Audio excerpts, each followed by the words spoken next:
If you've been watching Live at 5 this week, you've been watching Koehn and Susan Siman's unique New York adventure. Looks like a lot of fun. Well, they decided to share one of their stories with us tonight. It is the story of a local boy making good in the Big Apple. And Mark and Susan are here tonight. Hi, guys. Great to have you. Well, New York, you know, is famous for a lot of things, but one of the biggest things is Broadway and the theater scene. And a lot of young performers from all over the world dream of moving to New York and making a living doing what they love.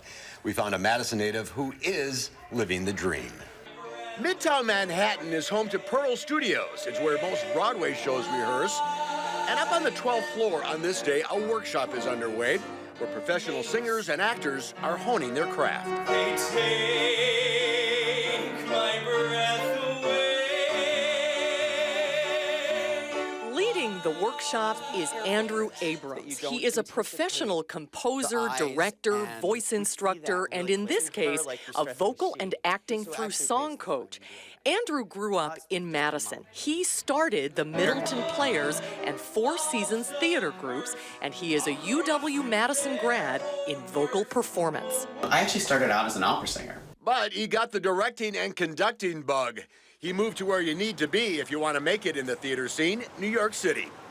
He lives in a small apartment on Manhattan's Upper West Side, and that's where we asked him about the choices that faced him. So when I came here, I said to myself, okay, I'm going to follow both paths equally, and whatever takes me first, takes me first. Directing and coaching won out. A lot of this business is being in the right place at the right time. And in Andrew's case, it was a woman he met when he first moved to the big city. And before I knew it, she said, hey, my friend's taking out the national tour of Kiss of the Spider Woman, and he needs an assistant conductor. Would you be interested? And I said, yeah. Let me think about it. Let me think about that. With credentials in hand, Andrew's main work these days is teaching and coaching at universities, in his apartment, and his workshops.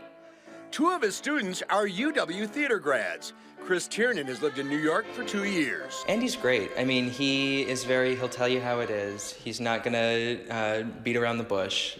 So it's really easy to work with because it's great to have that open environment where you can really give anything, say anything, and it creates a safe space. So you're here because of Andy? Yes. What's so special? He has fire. He's a really amazing teacher. I think that's what brought me back to working with him, was that there's always something more to keep working on with Andy. Most of the people that I work with are really serious about it. I really enjoy working with students that are like right out of college, because they still need training, but they haven't been doing it for so long that they're set in their ways, so they're really open to ideas and experimenting and trying new things. Do you look around and say to yourself, wow, I made it? I did that more after about the first couple of years that I was here. You know, I've been doing it for so long that now, you know, I still have moments of that. Every time I come back from the airport, from going somewhere, whether it be Madison or wherever, I always, that taxi ride in from LaGuardia, every time I go over the bridge, I always sort of look at the city and go, this is New York City. I live in New York City. Not only does Andrew live in New York City, he is thriving in a field he loves and is helping others achieve their goals. After you do it for a while, it's your job. It's still enjoyable, but it's still your job, you know. It's your life. It's your life. Yeah. That's what you do. And if you can make it here? You can make it anywhere, even Madison. Great story. Get back home at all? Yeah, he comes back once in a while in the summer to direct plays here with his old theater group. So, yeah, he's still keeping his Madison connection. And his mom was there while we were there. It was like an extra bonus. We got to meet his mom. She's very, very proud, and his students are so talented. It's just a matter of time before one of them has their big break. That is the big time. The right place at the right time. Yeah. Very cool.